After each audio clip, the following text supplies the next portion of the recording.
जो एक वकील होता है वो लॉ को जानता है और एक जो बहुत अच्छा वकील होता है ना वो जज को जानता है। क्या आपने कभी सोचा था कि मुझे कभी किसी ऐसे को भी डिफेंड करना पड़ेगा जो कि खुद गिल्टी है? कि कोई सही हो या गलत, हमारा काम ही डिफेंड करना। पर कभी ऐसा गिल्टी कॉन्शियस होता है कि तो ये ना तब होता है जब मैं किसी गरीब का पैसा खा जाऊँ या किसी का पैसा लेके उसका काम ना करूँ। हमारा काम सजा सुनाने का नहीं है, वो जज का काम है। गिल्टी लोग जिन्होंने मतलब जिनके क्राइम्स प्रूव भी हुए उनको सजा भी मिली, बट बहुत इजीली अब उन्हें बेल मिल रही है। कहीं ना कहीं उनके पास सपोर्ट सिस्टम बहुत तगड़ा वाला हो। काफी सारे केसेस ऐसे होते हैं जिसमें ना इंसान ने अपराध किया नहीं होता पर वो कहीं ना उस में आके फंस जाता है। तो ऐसे केसेस में क्या होता है कि वो उसको ना फिर वकील ही अपना भगवान दिखता है कि एक यही है जो मुझे बचा सकता है। ये पुलिस और वकीलों का हमेशा पंगा क्यों है? हमारे पास FIR आती है, चार्जशीट आती है, उसी के बिहाफ पे हम अपना जो डिफेंस है वो रखते हैं। अब पुलिस वालों के हाथ में है कि वो किस तरीके से दिखाना चाहते हैं।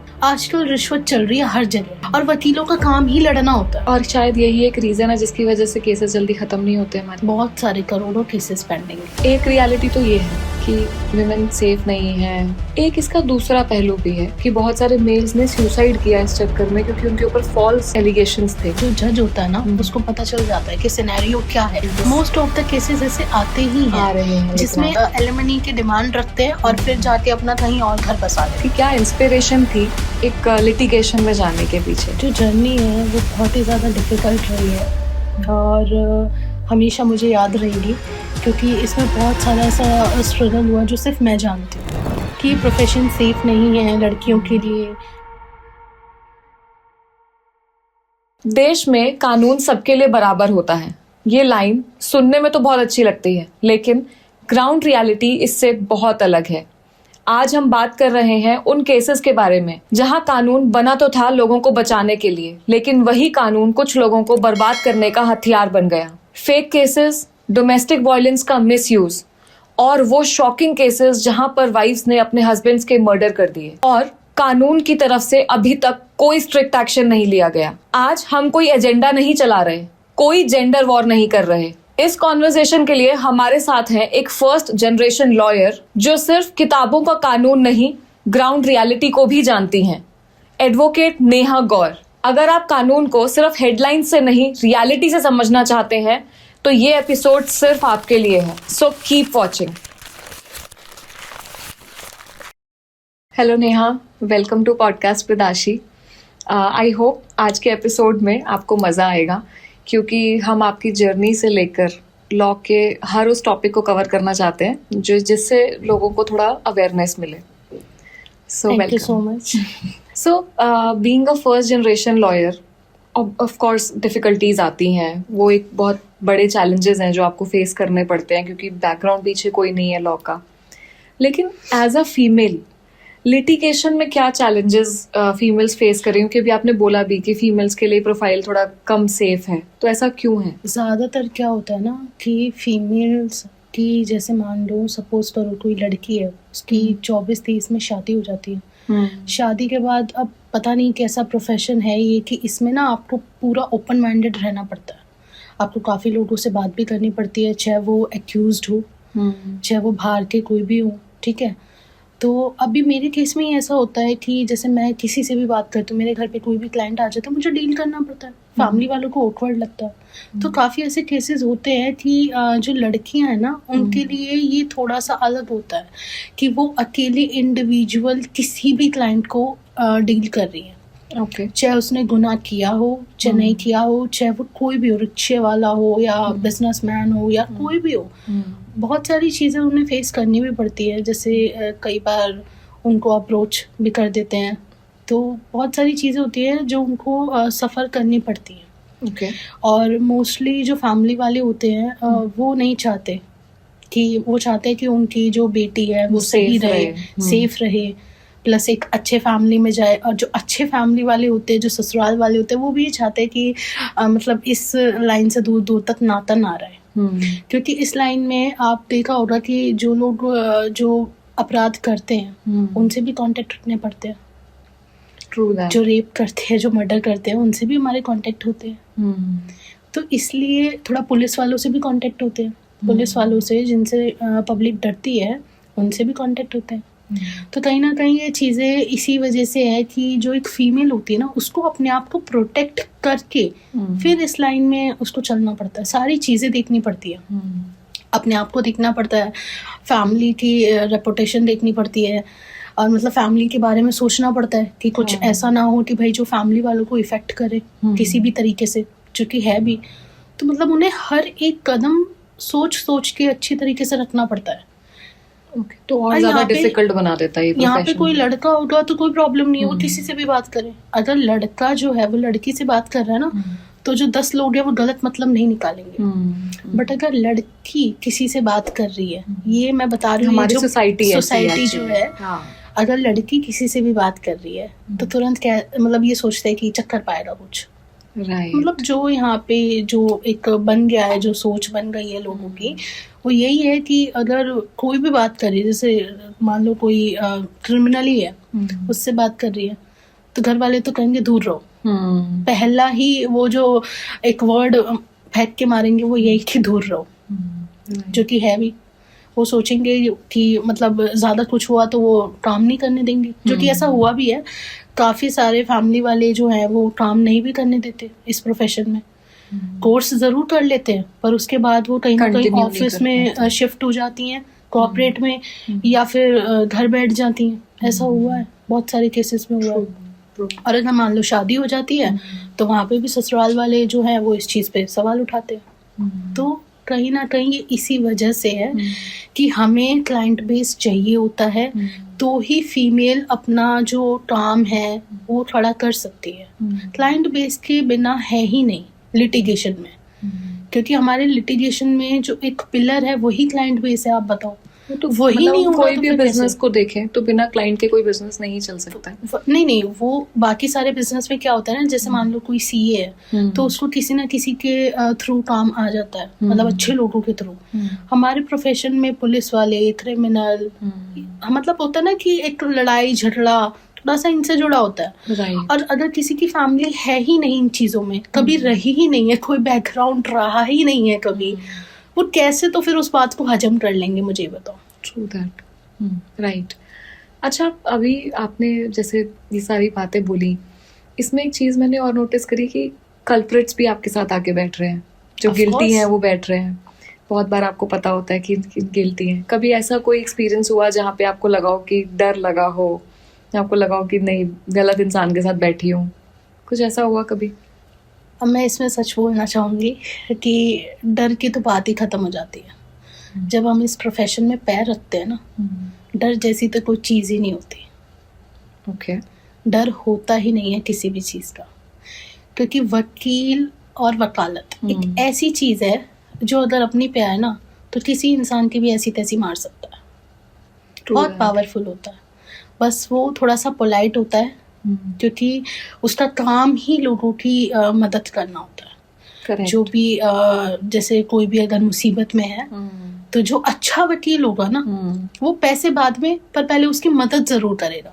अब इसमें सीन क्या आता है ना कि आपने देखा भी होगा कि जो एक वकील होता है वो लॉ को जानता है, और एक जो बहुत अच्छा वकील होता है ना वो जज को जानता है। ये लाइन है और ये बहुत ही अच्छी लाइन है। और काफ़ी बार ऐसा हुआ है कि हमें ना क्लाइंट की मदद करनी पड़ती है। हमारा प्रोफेशन ऐसा है कि हमें एक दिन भी चैन नहीं होता। मतलब अगर कोई लिटिगेशन में है तो उसको सब कहते हैं कि वकील ना अपने हिसाब से काम करता है, जब मन करा जब ऑफ ले लिया, जब मन करा जब छुट्टी ले ली, जब मन करा जब घूमने चले गए। ऐसा नहीं होता। ये सोचना है पर ऐसा नहीं होता। अगर वो खाना खाने भी बैठा है ना और अगर तब उसके क्लाइंट का फ़ोन आ जाए तो पहले उसे अपना फ़ोन पिकअप करना होता है। कई बार ऐसा भी होता है कि उसे लंच डिनर सब छोड़ना भी पड़ जाता है।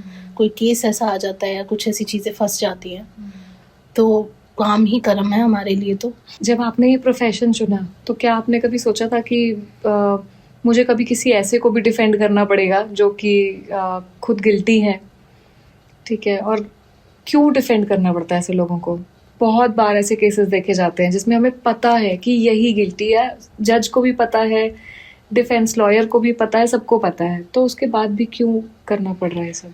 देखो, जो ये प्रोफेशन है ना स्टार्टिंग में तो नहीं पता था क्योंकि बताने वाला कोई नहीं था, गाइड करने वाला ही कोई नहीं था।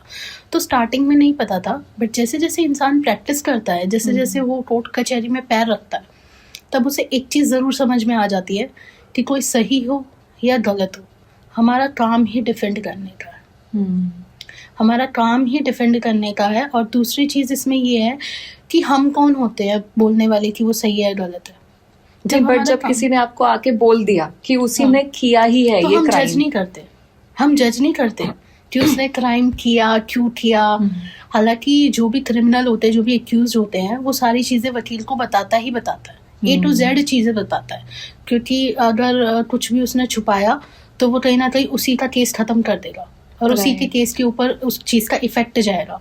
तो जो क्रिमिनल होता है वो सारी चीज़ें ही वकील को बताता है और किसी को पता ही नहीं होता, यहाँ तक कि पुलिस वालों को भी नहीं पता होता कि उसने क्या ऑफेंस किया है, बट वकील को वो सारी चीज़ें बताता है। क्यों? क्योंकि वो बचाने वाला है उसको। पर कभी ऐसा गिल्टी कॉन्शियस होता है कि मतलब मैं किसी ऐसे को डिफेंड कर रही हूँ जो मतलब ऑलरेडी गिल्टी है, कभी ऐसा दिमाग में आता है कि क्यों करना पड़ रहा है प्रोफेशन में आके ऐसा? देखो, ये ना तब होता है जब मैं किसी गरीब का पैसा खा जाऊं या किसी का पैसा लेके उसका काम ना करूं। जो मेरा काम है वही मेरा कर्म है, जो मेरी लाइन है वो है ही ऐसी कि जिसमें हमें दूसरे को डिफेंड करना है। सज़ा नहीं सुनाते हम, हमारा काम सज़ा सुनाने का नहीं है, वो जज का काम है, बट हम डिफेंड करते हैं। अब एक बात बताओ, जो सामने वाला होता है, जो सही है, उसकी तरफ से भी वकील होता है, और जो गलत है उसकी तरफ से भी वकील होना चाहिए ना। अगर उसकी तरफ से वकील नहीं होगा तो फिर तो जिसने भी छोटा मोटा जितने भी क्राइम हो रहे हैं सभी लाइन से अंदर पाएंगे, फिर तो बिना कुछ सोचे समझे। पर जो गिल्टी है उनको तो अंदर रहना ठीक ही है ना। देखो, ये एक कहावत है कि ऊपर वाला ना हर किसी को एक चांस देता है। सपोज करो किसी ने भी क्राइम किया है तो उसके पास एक चांस होना चाहिए कि उसको डिफेंड किया जाए और वो अपनी बात रख सके। ऐसा नहीं है कि किसी ने क्राइम किया उसको तुरंत जेल में डाल दो उठा के। आप सपोज करो कि मान लो किसी ने किसी का मर्डर कर दिया और सेम एज इट इज उसके साथ हो गया कि उसने किसी का मर्डर किया और उसको भी फांसी की सजा दे दी, बिना उससे पूछे, बिना उसका कंसेंट जाने, बिना उसकी बात रखे उसे भी फांसी की सजा मिल गई। तो क्या ये सही हुआ? ये सही हुआ? नहीं हुआ। हर बंदे को अपनी बात कहने का पूरा अधिकार है, क्योंकि कई बार वो कहते हैं ना कि हम कुछ चीज़ें देखते हैं वो दिखने में वैसी होती है पर वो एक्चुअल में जब उसमें डीप में जाया जाता है तो वह वैसी नहीं होती। दिखने में कुछ और होता है, एक्चुअल में कुछ और होता है, और ये चीज़ें होती है। अगर हम भी वैसा ही करेंगे कि किसी ने किसी का मर्डर किया और हमने भी उठा के उसे फांसी पे टांग दिया और उसे फांसी दे दी बिना उसकी बात सुने, तो फिर ये हम सही कर रहे हैं? नहीं, सही तो वो भी नहीं है।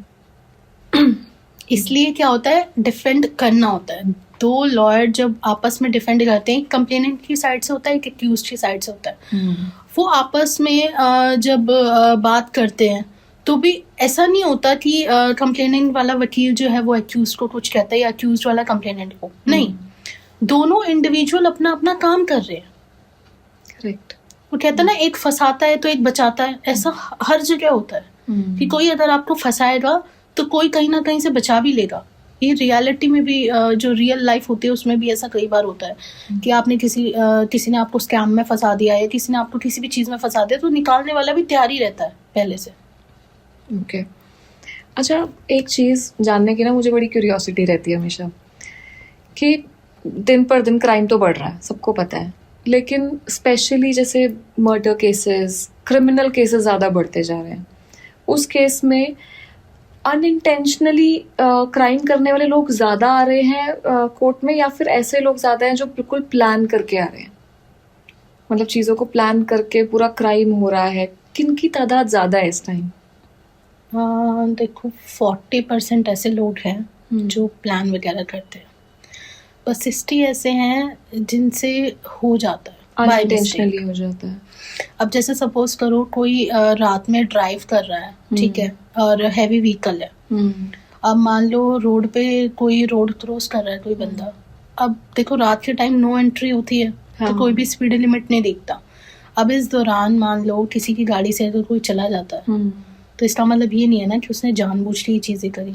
और बहुत बार ऐसा हुआ भी है, बहुत बार ऐसे केस आए भी हुए हैं। बट क्या होता है ना, प्री प्लान वाला जो सिस्टम होता है वो प्लानिंग जैसे तब होती है जब उसके पास कोई सपोर्ट होता है, पॉलिटिकल बैकग्राउंड होता है या प्रशासन का सपोर्ट होता है, वहाँ पे मान सकते हैं कि प्री प्लान करके ये चीज़ें करी हैं।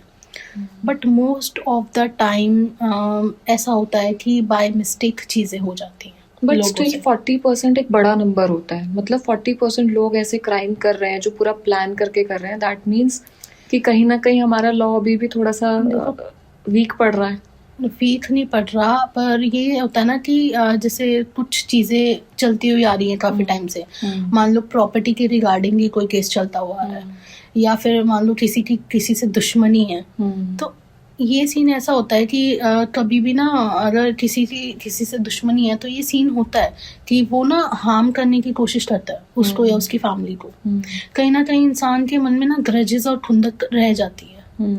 तो ये चीज़ें होती हैं, बट ऐसा नहीं है, उनको सज़ा भी मिलती है। बहुत से लोग ऐसा नहीं है, पकड़े भी जाते हैं और डेफिनेटली सज़ा काट के भी आते हैं, चाहे 10 साल की हो चाहे उम्र कह दो, सज़ा भी काट के आते हैं। बट अभी कुछ टाइम से देखा जा रहा है कि अच्छे खासे गिल्टी लोग जिन्होंने मतलब जिनके क्राइम्स प्रूव भी हुए उनको सज़ा भी मिली, ठीक है, बट बहुत इजीली अब उन्हें बेल मिल रही है, ठीक है।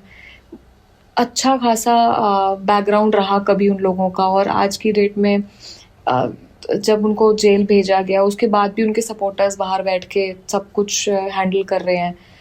इतना इजीली बेल कैसे मिल रहा है जब पता है कि ये क्रिमिनल है, ठीक है, उनको इतनी इजीली कैसे छोड़ दिया जा रहा है? देखो, बेल ना उस केस में नहीं मिलती, मान लो किसी ने रेप किया या मर्डर किया, उस केस में बेल नहीं मिलती। बट अभी कुछ टाइम से तो ऐसे केसेस भी देखने में आ रहे हैं कि जिन्होंने रेप किए, मर्डर किए, लेकिन उसके बाद भी उनको बेल मिली है। काफ़ी टाइम बाद, जब चार्जशीट होती है ना, उसमें सारी चीज़ें होती हैं कि सारी इन्वेस्टिगेशन जो भी होती है वो होती है। अगर चार्जशीट फाइल हो जाती है तब 1% चांस है कि उसमें बेल मिल जाती है, बट उससे पहले उसमें बेल नहीं मिलती।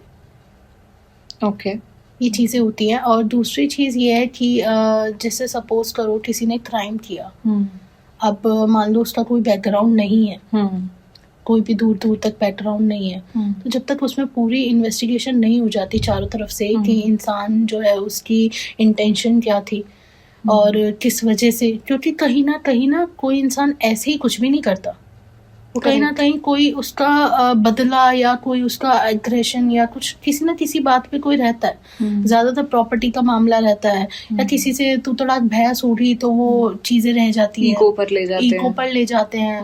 काफी सारे ऐसे होते हैं। और बाकी जिसके पास पॉलिटिकल पावर है तो उनका थोड़ा सा हाई रहता है इस मामले में सपोर्ट। ओके, पर आजकल तो क्या सीन है ना, सोशल मीडिया की वजह से आजकल तो हर कोई एक्सपोज हो रहा है, आपने देखा भी होगा। कभी कोई पुलिस वाले की वीडियो बन के बाहर आती है, कभी कोई नेता की वीडियो बन के बाहर आती है। हाँ, मतलब मैं मान रही हूँ कि चीज़ें खुल के सामने आने लगी हैं, बट उसके बाद भी ऐसा देखा जाता है कई बार, जैसे अभी बीच में निठारी कांड था, जिन्होंने वो किया, वो कल्प्रिट को बेल मिली। इतने बच्चों का मर्डर किया है उन्होंने, the crime has already been proven, ठीक है। मतलब इतना बुरा हाल था कि उनकी बॉडीज को खा रहे थे वो लोग, उसके बाद भी उन्हें बेल मिल गया। तो वो सुन के लगता है कि क्यों ऐसे इंसान को बाहर ही क्यों निकलने दिया जा रहा है जेल से। देखो, हम ना सिर्फ एक चीज़ देखते हैं, हम सिर्फ ये देखते हैं जैसे जो नॉर्मली जो आम इंसान होता है ना, उसकी एक सोच ये होती है कि अगर तुमने गलत किया है तो उसको सज़ा मिलनी चाहिए, राइट। मतलब नॉर्मल जो एक पब्लिक होती है उसकी सोच यही होती है कि अगर इसने गलत किया है तो इसको सज़ा मिलनी चाहिए। बट आप सिर्फ एक पॉइंट ऑफ व्यू देख रहे हो, जो बचाने वाला है वो सारी चीज़ें लेके चलता है। ऐसा नहीं है, कई बार ठीक है ऐसे केसेस हुए हैं और ऐसा नहीं है, सज़ा भी मिली है बहुत लोगों को, पर जो बाहर आ जाते हैं और जो बच जाते हैं, कहीं ना कहीं उनके पास सपोर्ट सिस्टम बहुत तगड़ा वाला होता है। आप ये चीज़ समझो, क्योंकि क्या होता है ना कि कोई भी केस है, जिसे मान लो कहा जाता है कि अगर किसी के साथ अपराध हुआ है, ठीक है, तो वो डायरेक्ट जाता है पुलिस के पास, राइट, ठीक है, भाग के जाता है, क्योंकि उसके पास एक ही ऑप्शन होता है, पुलिस, वो वहीं जाता है डायरेक्ट। बट अगर किसी ने अपराध किया है, वो चुपचाप है ना वकील के पास जाएगा बिना किसी को बताए। सही बात है। हमारे पास आते ही वो लोग हैं जिन्होंने अपराध किया होता है। जिसके साथ हुआ है वो थोड़ी आएगा, जिसने किया होता है वो आता है, क्योंकि हमारा बचाने का काम है। हम ये कहें कि ये जो प्रोफेशन है ये तो डिफेंस का ही है। डिफेंस का ही है। ये आप यहाँ से जस्टिस की उम्मीद नहीं कर सकते, डिफेंस की उम्मीद कर सकते। जस्टिस जो है वो जज के हाथ में है। मतलब किसी को सजा देना ना देना उससे हमारा कोई लेना देना होता ही नहीं है। हम सिर्फ अपना काम करते हैं। जो सजा सुनाने का जो भी फैसला होता है वो सारा जुडिशरी सिस्टम के हाथ में होता है, हमारे हाथ में नहीं होता। हम सिर्फ अपनी बात रखते हैं, वो भी लीगल तौर पे, और उस चीज़ को हम अच्छी से अच्छी तरीके से एक्सप्लेन करते हैं। विटनेस की गवाही वगैरह होती है, वो होता है। तो बहुत सारी चीज़ें ऐसी हैं, हमें भी मेहनत करनी पड़ती है। पर ये जो एक लास्ट डिसीजन होता है वो जुडिशरी का ही होता है, जुडिशरी सिस्टम का ही होता है। हमारा इसमें कोई लेना देना नहीं होता दूर दूर तक। ओके, सो इस प्रोफेशन को लेके ना यूजुअली लोग डरते हैं। मतलब मैं ये नहीं बोल रही हूँ कि लॉयर बनने से डरते हैं, बट लॉयर से लोग बहुत डरते हैं कई बार।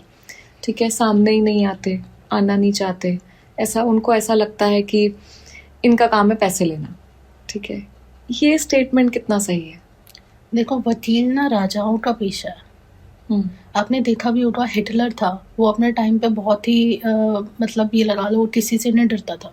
एक वकील ही था जिसने 12 घंटे उसे कोर्ट में खड़ा किया। उससे ज्यादा पावरफुल कौन था उस टाइम पे? तो आप ये चीज देखो, अगर किसी के साथ अपराध हुआ है, ठीक है, वो तो जाके अपनी कंप्लेंट लिखवाएगा, FIR कराएगा। करेक्ट। पर जिसने बेचारे ने अपराध किया नहीं है वो फिर भी फंस गया, तो वो कहाँ जाएगा? उसको उसके सर पे तो तलवार है ना लटकती है कि यार कहीं मैं अरेस्ट ना हो जाऊं, कहीं कुछ हो ना जाए। वो भाग के वकील के पास जाता है। अब आप ये बताओ कि अगर ऐसा होता तो हमारे पास कोई आता ही क्यों? कहीं ना कोई लोग उम्मीद से आ रहे हैं कि शायद हम बच जाए, क्योंकि काफ़ी सारे केसेस ऐसे होते हैं जिसमें ना इंसान ने अपराध किया नहीं होता, पर वो कहीं ना उस में आके फंस जाता है। बहुत सारे केसेस में ऐसा होती है या सामने होती है, कहीं ना कहीं होती है। जैसे इन्फ्लुएंस होती हो जाती है कई बार, बहुत ऐसी चीजें होती है कि कहीं ना कहीं फंस जाता है, ना चाहते हुए भी फंस जाता है। तो ऐसे केसेस में क्या होता है कि वो उसको ना फिर वकील ही अपना भगवान दिखता है कि एक यही है जो मुझे बचा सकता है, एटलीस्ट मेरे लिए खड़ा होके लड़ सकता है। पर उसके बाद भी इस प्रोफेशन को इतना बदनाम क्यों किया जा रहा है? वो इसलिए किया जा रहा है कि पुलिस वकील का ये रहा ही है हमेशा से कि प्रोफेशन ऐसा है वैसा है, पर जब किसी के साथ बीतती है ना चीजें तो बचाने वाले भी यही होते हैं फिर। पर सही बात है, ये पुलिस और वकीलों का हमेशा पंगा क्यों रहता है? ये इसलिए रहता है कि सपोज करो कोई भी केस है, मान लो कोई भी केस हुआ, उसमें जो 100% जो काम होता है ना कोर्ट तक लाने का, वो पुलिस वालों का होता है। हमारे पास FIR आती है, ठीक है, चार्जशीट आती है, उसके बाद ही उसी के बिहाफ पे हम अपना जो डिफेंस है वो रखते हैं। अब पुलिस वालों के हाथ में है कि वो किस तरीके से दिखाना चाहते हैं, किस बंदे को छुपाना चाहते हैं, किसको दिखाना चाहते हैं, किसको छुपाना चाहते हैं, और क्या स्टोरी मेकअप करना चाहते हैं। ये तो लॉयर्स के हाथ में भी है ना? नहीं, कोई भी अपराध होता है तो उसकी FIR रजिस्टर होती है, कंप्लेंट होती है, तो वो तो थाने में ही होती है ना। वकील के पास तो बाद में वो केस आता है, जब उस पे FIR हो जाती है, कंप्लेंट हो जाती है, या वो कोर्ट में केस आ जाता है, तब होता है वकील का काम कि उसको बचाना, सारे तरीकों से उस मामले को देखना, स्टोरी को देखना, चीजें क्या थी क्या नहीं थी, फिर अपने क्लाइंट से डिस्कस करना, तब जाके सारी चीजें समझ आती हैं। बट पुलिस वालों का काम मेन होता है, वो किसी भी तरीके से कुछ भी करके कर सकते हैं चीज़ों को। अभी रिसेंटली एक वीडियो वायरल हुई थी, आपने देखा भी होगा, एक गैंग रेप था जिसमें 2 लाख रुपए अक्यूज्ड ने पुलिस वाले को दिए, पर पुलिस वाले ने बोला कि नाम हटाना है तो 50 लाख दो। अभी वीडियो इंटरनेट पे वायरल हुई थी बहुत, अभी 2 हफ्ते पहले। पर एक बात बताओ, चलो मान लो उन्होंने नाम हटा भी दिया पैसे लेके, बट जो विक्टिम है वो तो आपके पास आएगा। ठीक है, अगर पुलिस वाले नहीं सुनेंगे तो लास्ट में तो वो लॉयर के पास ही जाएगा, उसके पास कोई ऑप्शन नहीं है। उसके बाद वो बताएगा कि कल्प्रिट कौन है, गिल्टी कौन है, तो भी तो वो फंसेंगे ही फंसेंगे। पुलिस वाले को पैसे खिला के होगा क्या? नहीं, पुलिस वाले अगर नाम नहीं डालते तो मामला नहीं जाता इतना उस पर। अगर पुलिस वाले उस विक्टिम का नाम नहीं डालते हैं एफआईआर में तो फिर बहुत मुश्किल होता है, क्योंकि जो इन्वेस्टिगेशन होता है वही पुलिस वाला करता है ना, हम थोड़ी इन्वेस्टिगेशन करते हैं। हमारे पास तो जो मामला आता है ना, हम उसको फिगर आउट करते हैं, हम अपना डिफेंस तैयार करते हैं। पर जो इन्वेस्टिगेशन होती है, जो पूरी स्टोरी मेकअप होती है, वो तो पुलिस वाले करते हैं ना। स्टार्टिंग ही वहीं से होती है। आप सोचो, जो कुछ पुलिस वाले हैं वो ईमानदार होते हैं, जैसे पहले के टाइम के जो भी थे। आजकल रिश्वत चल रही है हर जगह, हर जगह रिश्वत चल रही है, और वकीलों का काम ही लड़ना होता है। उन्हें बस ये है कि उन्हें अपना केस दिखता है और कुछ नहीं दिखता, उनका काम ही लड़ना है। तो वो तो अपना काम किसी भी कीमत पे करेंगे को लेके पक्के हैं, उनको तो करना ही है, मतलब 100%। पुलिस वाले क्या है कि एक सरकारी सैलरी उनको मिलती है, उनकी गवर्नमेंट जॉब है, उनको आए महीने उनकी सैलरी मिलती है। हमारा ऐसा केस नहीं होता। हमारे को जो सैलरी जो भी इनकम आती है वो हमारे केस से आती है। तो हम अपने केस में 100% चीज़ों को अच्छा करने की कोशिश करते हैं और 100% देते भी हैं, क्योंकि हमारा सब कुछ हमारे केस ही होते हैं। एक वकील कभी भी ना अपने केस को लेके मतलब लापरवाही नहीं करेगा। वो जितना हो सकता है ना, जिस भी लेवल तक जा सकता है वो वहां जाके भी लड़ेगा। और शायद यही एक रीजन है जिसकी वजह से केसेस जल्दी खत्म नहीं होते हमारे देश में। बहुत सारे करोड़ों केसेस पेंडिंग है डिस्ट्रिक्ट में।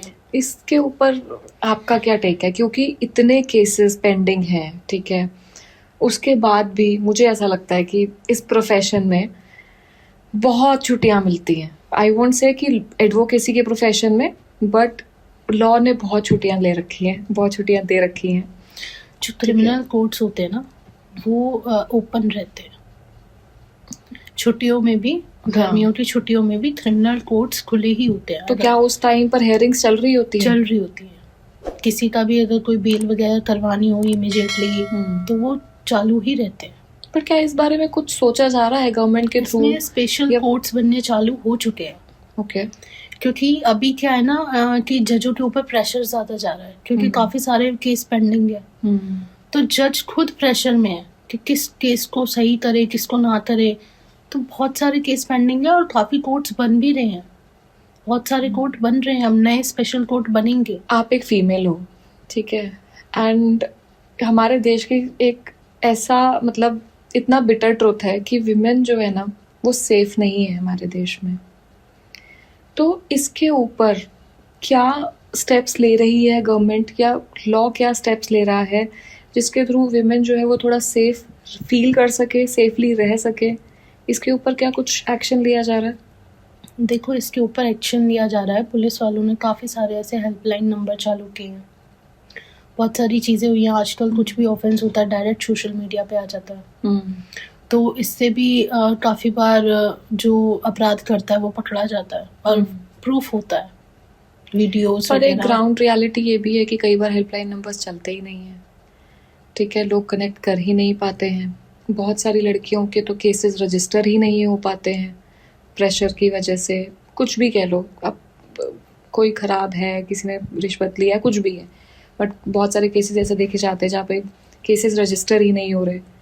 तो ऐसी चीज़ों को रोकने के लिए, इन बढ़ते हुए केसेस को रोकने के लिए, बिकॉज जिन लड़कियों के साथ रेप्स हो रहे हैं, ठीक है, जिनके साथ फिजिकल अब्यूज़ हो रहा है, उसको रोकने के लिए कुछ तो ऐसा एक्शन गवर्नमेंट को लेना चाहिए जो मतलब लड़कियों को एटलीस्ट एक इमोशनल सेफ्टी दे सके।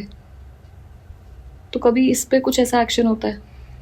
इस पे क्या होता है ना कि ज़्यादातर जैसे जो इंडिपेंडेंट होती हैं जो महिलाएं, वो फिर भी समझदार होती हैं। मतलब वो, उनको पता होता है कि सामने वाले की इंटेंशन क्या है क्या नहीं है। पर जो एक जिसको पता ही नहीं है कुछ भी, वो बहुत जल्दी इन सब चीज़ों में फंसती हैं। डोमेस्टिक वायलेंस का शिकार होती हैं, रेप का होती हैं। पर जिसको पता है, आजकल सभी लोग ना बहुत ज़्यादा सतर्क हो गए हैं। जैसे जैसे काफ़ी लोग हैं जो सोशल मीडिया पे अवेयर करने के लिए वीडियोस वगैरह भी डालते हैं। तो हर एक महिला को अपने राइट पता होने बहुत ज़रूरी है आज के टाइम पे। काफ़ी महिला ऐसी हैं 60% जिनको अपने राइट्स ही नहीं पता। आप जाके पूछो, उनको पता ही नहीं है कुछ। जब राइट ही नहीं पता है तो फिर वो कहते हैं ना कि उनको कैसे ही तो अप्लाई करेंगे और कैसे फॉलो करेंगे। करेक्ट। बहुत सारे राइट हैं ऐसे, महिलाओं के ऊपर बहुत सारे ऐसे राइट हैं। ओके। अच्छा, अब एक रियलिटी तो ये है कि विमेन सेफ नहीं है, रोड पर ज़्यादा देर तक घूम नहीं सकती। एक इसका दूसरा पहलू भी है कि आज की डेट में ऐसे बहुत से केसेस बढ़ते जा रहे हैं जिसमें फीमेल्स अपने हस्बैंड का मर्डर कर रही हैं, और उसमें मेजर जो रीज़न सामने आता है वो निकल के आता है एक्स्ट्रा मैरिटल अफेयर। हम लोगों ने पिछले साल में इतने ऐसे केसेस देखे। इसके पीछे क्या रीज़न है? इसके पीछे ये है कि सपोज करो कोई जो महिला है, सपोज करो कोई भी महिला है तो वो इंडिपेंडेंट काम कर रही है, ठीक है, घर संभाल रही है, सारी चीज़ें कर रही हैं। हर किसी को रिस्पेक्ट चाहिए होती है आज के टाइम में, ठीक है। पहले का टाइम था कि जब आदमी काम करके पैसे लाते थे और महिलाएं घर संभालती थी। आज के टाइम में नहीं है। आज के टाइम में आप देखो तो एक महिला है जो पूरा दिन भी काम करती है, उसके बाद सारी चीज़ें मैनेज भी कर रही है, बहुत स्ट्रगल कर रही है। करेक्ट। उसके बाद अगर ये सारी चीज़ें होती हैं, ज़्यादातर एक्स्ट्रा मैरिटल अफेयर की वजह से भी चीज़ें होती हैं, प्लस ज़्यादातर जैसे होता है कि मान लो किसी के हस्बैंड है वो ड्रिंक करते हैं, तो ड्रिंक की वजह से भी ये चीज़ें होती है कि घर आके मार पिटाई होती है, जो भी चीज़ें होती हैं। तो काफ़ी सारी उस वजह से भी है और काफ़ी सारे इन्फ्लुएंस होके भी है। क्योंकि अब मान लो सपोज करो किसी को सामने वाले की लाइफ अच्छी लग रही है, तो वो कहीं ना कहीं अपनी लाइफ को कंपेयर करेगा उससे। राइट। वो कहीं ना कहीं चीज़ों को देखेगा कि ये ऐसा नहीं होना चाहिए था, वैसा नहीं होना चाहिए था। हर इंसान अपने आप को ना दूसरे से कंपेयर करता है। मान लो किसी की अच्छी लाइफ है और किसी की लाइफ में थोड़ी बहुत प्रॉब्लम्स चल रही है, तो कंपेयर करेगा ही करेगा। तो मतलब इन केसेस के बढ़ने का सबसे ज़्यादा रीज़न ये है कि विमेन जो है वो अपने आप को कंपेयर कर रही हैं, बेटर लाइफ के लिए अप्रोच कर रही हैं। क्योंकि एक टाइम पे जो महिला है उन्होंने बहुत सहा है। आपने भी देखा होगा पहले के टाइम पे जो में महिला थी वो पिटती रहती थी, काम करती रहती थी, कुछ भी नहीं बोलती थी, क्योंकि जॉइंट फैमिली का भी मामला हो जाता था। तो अब के केसेस में ऐसा नहीं है। अब के जितने भी केसेस आते हैं ना कोर्ट में, वो ज़्यादातर उनके पीछे का रीज़न ये होता है कि एक्स्ट्रा मैरिटल अफेयर क्यों होता है। जब कोई इंसान जब कोई अच्छी चीज़ों में हो जाता है कि हाँ नहीं इससे अच्छा ये चीज़ें, कभी काफ़ी बार इन्फ्लुएंस होके काफ़ी बार ऐसा होता है जिसको पीने की आदत होती है, उस वजह से भी काफ़ी सारी चीज़ें ख़राब हो जाती हैं। तो मोस्ट ऑफ द केसेस ऐसा ही होता है कि लोगों का इंटरफेरेंस जो है पसंद नहीं आता। आज के टाइम पे मतलब हर कोई ना दूसरे की लाइफ में इंटरफेयर करता है। मतलब आप ये देखो कि अगर, और ये जो होते हैं ये रिलेशन वाले ही होते हैं। कोई अगर अननोन पर्सन है उसको क्या मतलब आपकी लाइफ से, कि आपकी लाइफ में क्या चल रहा है। करेक्ट। क्या ही पता उसको। पर जो आसपास के लोग हैं कहीं ना कहीं वो इन्फ्लुएंस करते हैं, वो इंटरफेयर करते हैं आपकी लाइफ में, जिस वजह से लड़ाई झगड़े होते हैं। मोस्ट ऑफ द केसेस इसी वजह से होते हैं कि इंटरफेयर करते हैं लोग एक दूसरे की लाइफ में। मैंने कोर्ट में ऐसे मामले भी देखे हैं जहाँ पे माँ बेटे भी सामने हैं। बताओ वो भी किस वजह से कि जो पहले के टाइम के जो सास ससुर होते हैं वो मतलब इंटरफेयर करते हैं कि बहू ऐसे, मतलब हर कोई चाहता है कि उनके हिसाब से चीज़ें चलें। करेक्ट। सब अपने हिसाब से चीज़ों को चलाना चाहते हैं, पर उन्हें ये नहीं पता कि 18 से कम जो बच्चे होते हैं तब तक आप अपने हिसाब से चला सकते हो, बट उसके बाद उनकी खुद की लाइफ चालू हो जाती है स्ट्रगल वाली। क्योंकि वो ऐसे फेज में होते हैं जहाँ उन्हें काम भी करना है, कमा के भी लाना है, पढ़ना भी है, और उसके साथ साथ अपनी पूरी लाइफ मैनेज करनी है, उन्हें अपना फ्यूचर दिख रहा है। राइट। तो वो फिर क्या होता है ना कि वो सुनते नहीं है, और कहीं ना कहीं जो फैमिली वाले होते हैं उनकी होता है कि उनको दबाव रखना, इंटरफेयर करना छोटी छोटी बातों पे। तो ये चीज़ें इतनी ज़्यादा बढ़ जाती हैं कि फिर ये इसी वजह से होता है, इंटरफेयर की वजह से। तो अभी जैसे आपने बात की कि इसके लिए मतलब इस केस में बहुत सारे फैक्टर्स मैटर करते हैं, ठीक है, इंटरफेरेंस भी है और भी बहुत सारी चीज़ें हैं, लेकिन इसका एक सॉल्यूशन डिवोर्स भी तो है कि डिवोर्स लेके अलग हो जाए या फिर डिवोर्स ले लिया जाए या सामने वाले को बोला जाए कि मुझे अलग होना है, सेपरेट रहना है। Why murders? देखो मोस्ट ऑफ द केसेस में ऐसा होता है, जो फैमिली कोर्ट के जजेस होते हैं ना वो बहुत ज़्यादा उनके पास एक्सपीरियंस होता है, बहुत ज़्यादा।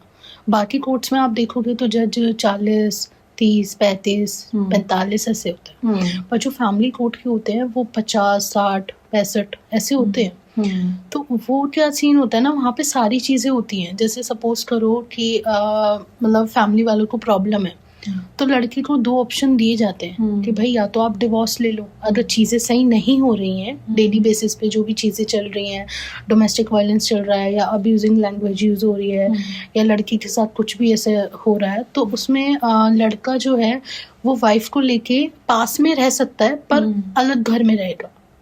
तो ये ऑप्शन भी देती है। प्लस कोर्ट कहती है कि अगर आप अपने फैमिली वालों को नहीं छोड़ना चाहते तो फिर लड़की को फ्री करो, क्योंकि डेली जो भी ये चीज़ें सह रही है, क्योंकि कोई भी लड़की है उसकी फैमिली वाले भी नहीं चाहेंगे कि डेली उसके साथ ये चीज़ें हों। अभी एक केस था जिसमें अभी 14 मंथ्स ही हुए थे शादी को, सब कुछ बहुत अच्छा चल रहा था। तो जैसे ही जो लड़की है वो प्रेग्नेंट हुई, तो उसके बाद जो उसके घर वालों ने उनका जीना हराम कर दिया। जो उसके घर वाले थे लड़के के, जीना हराम कर दिया। तो प्लस उसके ऊपर ऐसे ही अब्यूजिंग लैंग्वेज यूज़ करी जा रही थी, टॉन्ट वगैरह जा रहा था, मतलब एक अलग ही टॉर्चर किया जा रहा था। वो फिर अपने घर आ गई वापस। तो जैसे ही वो घर आई तो उसने केस फाइल किया। जैसे ही उसने केस फाइल किया तो वो केस कोर्ट में गया, डिस्ट्रिक्ट कोर्ट में नीचे। तो वहाँ पे जो फैसला हुआ वो यही हुआ कि चलो आप सेपरेट रह रहे हो, तो मेंटेनेंस वगैरह वहाँ पे बांध दिया। पर लड़की ने बोला कि मेंटेनेंस वगैरह कब तक ही चलेगा, और मुझे नहीं चाहिए मेंटेनेंस वगैरह, कि मैं अपने आप मैनेज कर लूँगी जॉब वगैरह करके, मुझे नहीं चाहिए ऐसे मंथली मैनेज, मंथली मेंटेनेंस। तो इस केस में क्या हुआ कि लड़की ने कहा कि मुझे फ्री होना है बस इन सब चीज़ों से, क्योंकि वो इतना ज़्यादा फेस कर चुकी थी कि कोई भी इंसान है वो उस चीज़ में स्टक थोड़ी होके रहेगा। अगर जहाँ उसको प्रॉब्लम हो रही है और जहाँ उसको पता है कि चीज़ें सही होने वाली ही नहीं है, तो वहाँ पे तो फिर वो डिवोर्स ही चाहेगी। तो चाहेगी ही नहीं कि बस एक वो भी अटका रहे, यहाँ से ये भी, और केस चलता रहे 15-20 साल 25 साल, क्योंकि जितने भी खींचना है मेंटेनेंस बनता रहे। तो वो मना करती रही। तो फिर क्या हुआ कि उसने हाई कोर्ट में अपील फाइल करी। वहाँ पे भी सेम बहुत अच्छा मेंटेनेंस भी था, 35,000 का मिल भी रहा था उसको आए महीने, पर वहाँ पे वो उस चीज़ से एग्री ही नहीं कर रही थी। तब जाके जब सुप्रीम कोर्ट में पिटीशन फाइल हुई, तब जाके सुप्रीम कोर्ट के जज ने पूछा कि आप क्या चाहते हो, जो कोर्ट का फैसला है वो आप मान नहीं रहे हो, तो आप क्या चाहते हो, आप वही बता दो। तो उसने सीधा ये बोला कि जो भी एलिमनी वगैरह है, जो भी होती है वो मुझे दी जाए, और मुझे बस इस केस से फ्री कर दिया जाए। मैं इस केस में रहना नहीं चाहती हूँ, क्योंकि कोई भी इंसान है अगर वो इतना सफ़र कर चुका है तो वो चाहेगा ही वो चाहेगा ही कि केस जल्दी से जल्दी ख़त्म हो, क्योंकि जिसके साथ भी केस चलता है ना, वो यही विश करता है डेली कि उसका केस जल्दी से जल्दी ख़त्म हो। राइट। लेकिन आप एक चीज़ नोटिस करो कि यहाँ पे इन्होंने एटलीस्ट राइट स्टेप तो लिया ना, कि कोर्ट का रास्ता अपनाया, लॉ का रास्ता अपनाया। जो लोग स्ट्रेट अवे खुद ही जजमेंट कर रहे हैं, ख़त्म ही कर देते हैं सामने वाले को, अपने हस्बैंड को, वो एनी हाउ गलत तो है ही। वो चाहे एक फीमेल करे चाहे एक मेल करे, ठीक है, अपने अगर पार्टनर को आप नुकसान पहुंचा रहे हो तो आप सही रास्ता भी तो अपना सकते हो उसके लिए।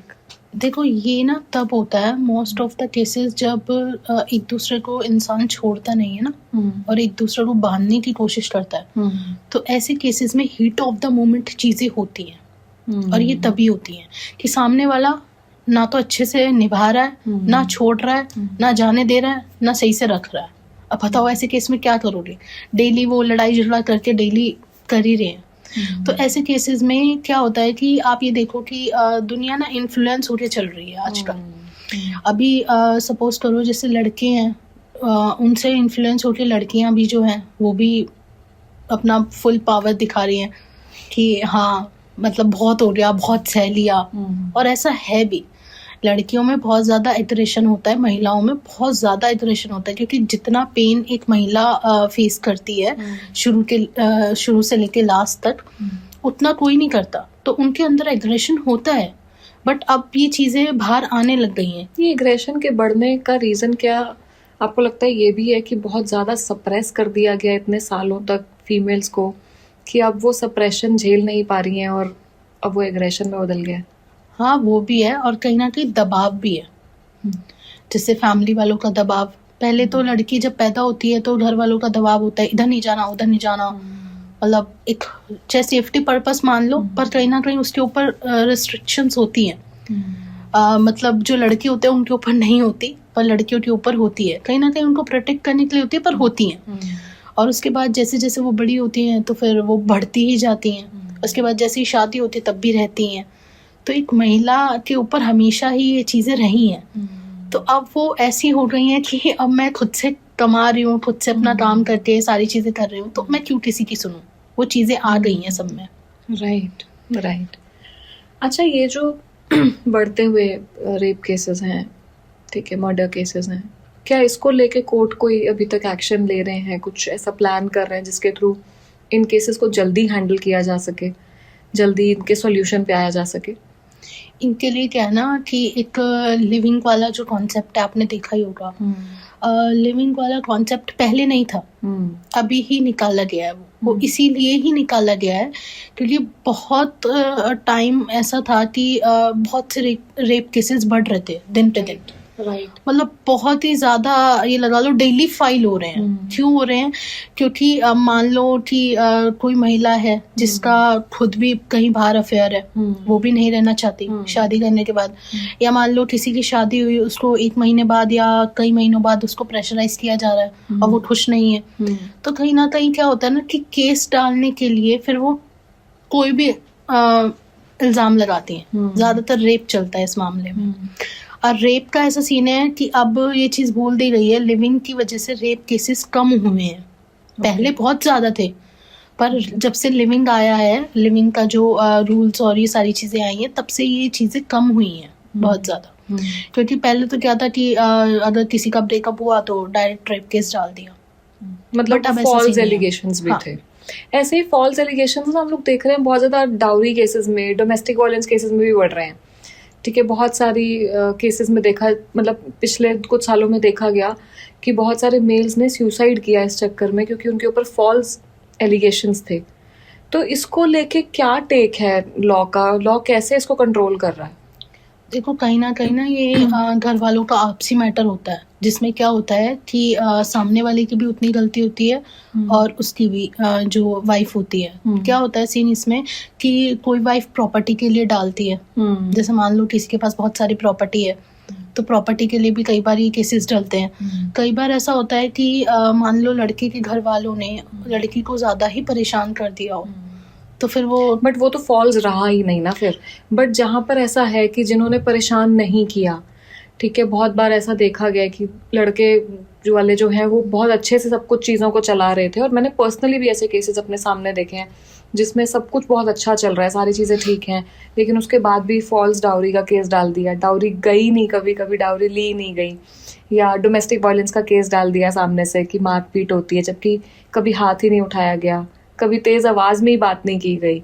तो ऐसे केस में क्या लॉ इस चीज पे कोई एक्शन लेता है जहाँ पे फॉल्स एलिगेशंस हो? देखो, ऐसे केस में क्या होता है कि जो जज होता है ना, उसको पता चल जाता है कि सिनेरियो क्या है केस का। उन्हें सबसे पहले समझ आ जाती है, क्योंकि वो बहुत तेज होते हैं, तो उन्हें पता चल जाता है कि क्या है। अब इसमें क्या सीन होता है कि सपोज करो लड़की का कहीं और चक्कर है, या उसको कोई प्रॉब्लम है या कुछ भी है, या वो अब इस रिश्ते से बाहर जाना चाहती है। लड़के वाले 100% करेक्ट है हर चीज में, आप जैसे बता रहे हो बिल्कुल सही है, कभी कोई ऐसी प्रॉब्लम हुई नहीं है। बट जब लड़की ही उस रिलेशन में ना रहना चाहती हो, XYZ कोई भी रीजन हो सकता है, तो उस केस में क्या होगा कि आप ये देखो कि वो क्या जरिया बनाएगी। ऐसे ही अगर वो डिवोर्स मांगेगी तो ऐसे ही तो कोई देने वाला है नहीं। सब कुछ बढ़िया है, सब अच्छा चल रहा है, तो वो कोई क्यों ही डिवोर्स देगा? म्यूचुअल कंसेंट पे ले सकती है ना अपने हस्बैंड से बात करके कि नहीं रहना है। हस्बैंड की एग्रीमेंट ना हो, कि मतलब हस्बैंड ना चाह रहा हो कि भाई ये डिवोर्स ले आई जाए, तो बट उस केस में भी जस्टिफाई तो नहीं होता, फॉल्स एलिगेशंस होते हैं जस्टिफाई। पर ये है कि सीन ज्यादातर प्रॉपर्टी का मामला सामने आता है, प्रॉपर्टी की वजह से मैक्सिमम इसी चक्कर में करा जाता है ना, ताकि उनको पैसा मिल सके। पैसा मिल सके और फिर वो कहीं और मतलब शादी कर सके या कहीं और रिलेशन बना सके, ऐसा भी होता है मोस्ट ऑफ द केसेस। पर क्या कभी गवर्नमेंट में ये चीज सोची जाती है कि जो फॉल्स एलिगेशंस लगाए गए, मान लो प्रूव हो गया कि इन लोगों ने फॉल्स एलिगेशंस लगाए थे, तो क्या इसके लिए कभी किसी विमेन को कोई पनिशमेंट दी गई है? पहली बात तो जो भी, अगर मान लो सपोज करो किसी ने फॉल्स केस डाल दिया और वो डिमांड कर रही है जैसे मेरे सामने एक केस आया था जिसने वाइफ ने एक केस डाला जिसमें उसने बोला कि मुझे डिवोर्स चाहिए और मुझे एलिमनी के तौर पे मुझे करोड़ रुपए चाहिए, फ्लैट चाहिए, BMW कार चाहिए। जज उसकी बात सुन के हैरान हो गया कि मतलब क्या क्या ही मतलब वो मांग रही है। क्योंकि आप ये देखो कि एलिमनी क्या होता है कि एक ज़रूरत होती है कि भाई इंसान अपनी लाइफ को जो है वो मैनेज कर सके कुछ टाइम। लाइफ टाइम तो एलिमनी कहाँ चलती है, लाइफ टाइम तो नहीं चल सकती ना। कुछ टाइम के लिए जब तक वो स्टैंड नहीं होती या अपनी चीज़ों को सही नहीं करती तब तक वो थोड़ा सा स्टेबल रहे। बट ऐसे केस में क्या होता है ना कि ऐसा नहीं है कि वाइफ ने कह दिया, जज ने मान लिया तो हो गया। बहुत से ऐसे केसेस हुए हैं 50% जिसमें ऐसा नहीं है कि वाइफ जो कह दे उसके फेवर में फैसला चला जाता है, ऐसा नहीं होता। जो जज है वो दोनों साइड की बातें सुनता है। और अब तो जब से ये फॉल्स केसेस आए हैं तब से टाइम लग गया है। पहले ये केसेस बहुत जल्दी सॉल्व हो जाते थे। अब जब से ये फॉल्स केसेस बढ़े हैं, जब से ये चीज़ें ज़्यादातर बढ़ी हैं, तब से क्या होता है जज भी टाइम लेता है अच्छे से फुल। और ये कैसे बात पकड़ में आती है मैं आपको वो भी बताती हूँ। जब गवाही होती है ना, जैसे सपोज करो लड़की ने केस फाइल किया, लड़की ने बोला मारा, ये किया, वो किया, वो अपनी पूरी स्टोरी बता देती है पिटीशन के थ्रू। तो जो लड़के वालों की साइड से जो वकील होते हैं उनका काम ही होता है कि जब गवाही चलती है तो लड़की की पूरी फैमिली को बुलाया जाता है गवाही में, जो भी इन्वॉल्व होते हैं उन सब की गवाही चलती है। तो एक वकील ही ऐसा है जो बातों बातों में सच निकलवा सके।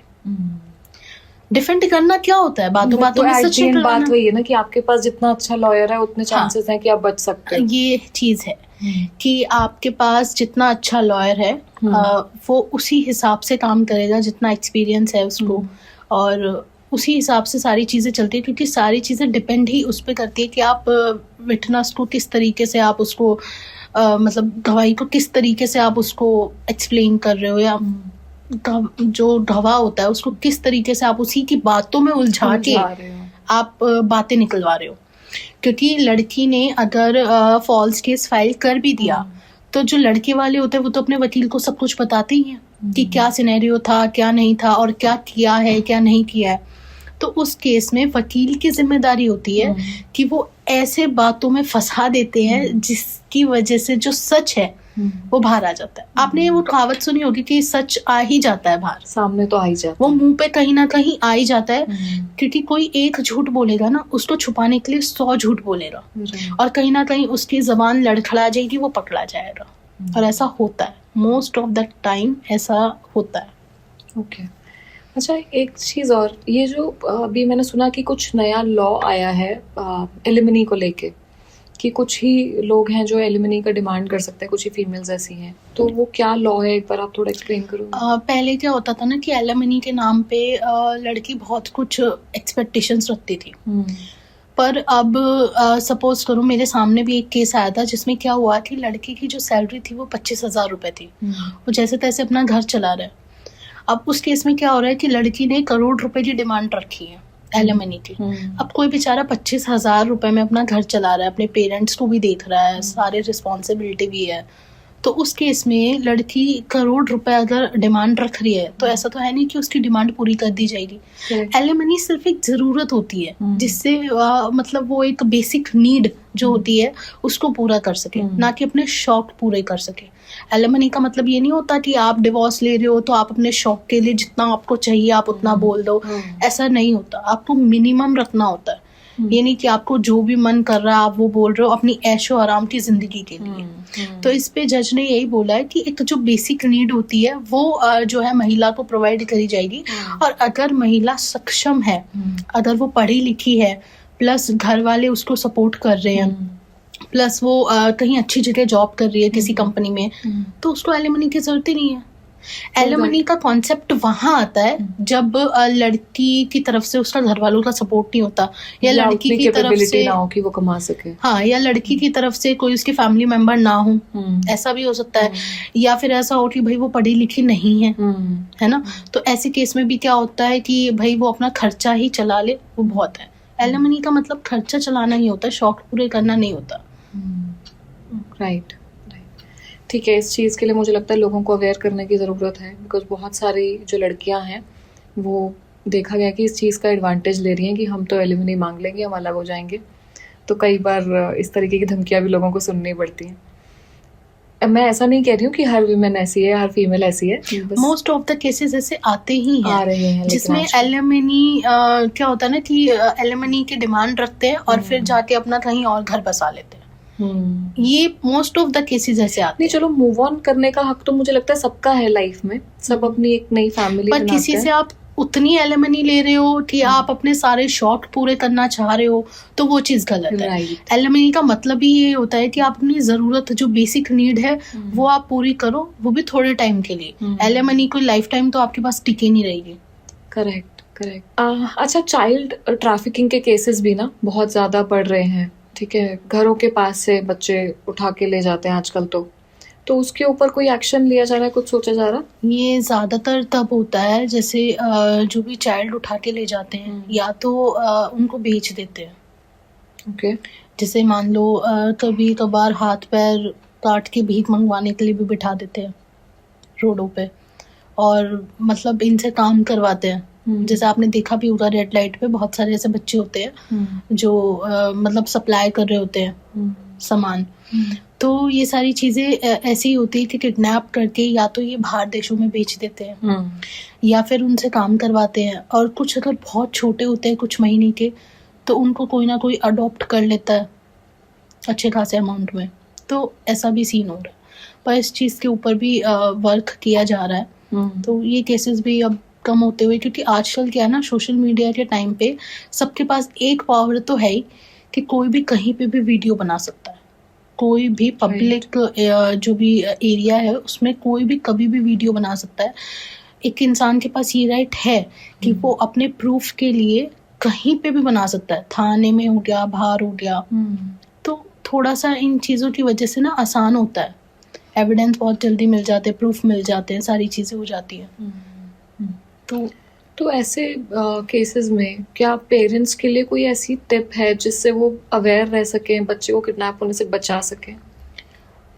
इसमें क्या है ना कि पहले के टाइम में ऐसा होता था कि जो पेरेंट्स होते थे ना वो इंट्रोवर्ट होते थे, और जो कि अभी भी हैं कुछ परसेंट, वो अपने बच्चों से शेयर नहीं करते थे कि दुनियादारी में चल क्या रहा है।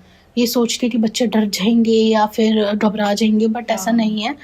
अब के टाइम में आप जितना रियलिटी अपने बच्चों को बताओगे उतना ज़्यादा अच्छा होगा। मतलब जितना आप उनको सतर्क करने की कोशिश करो तो वो ज़्यादा अच्छा रिजल्ट आएगा। क्योंकि आज के टाइम पे ना अगर आप कुछ भी उनको नहीं बताओगे तो उनके साथ जो भी कुछ हो रहा है उनको पता ही नहीं चलेगा कि हो क्या रहा है। मान लो सपोज करो कोई गर्ल है, उसके साथ अगर कोई छेड़छाड़ हो रही है तो उसको कैसे पता चलेगा कि हाँ ये गलत हो रहा है? क्योंकि कभी भी पेरेंट्स इन चीज़ों को ओपन होके बताते ही नहीं है।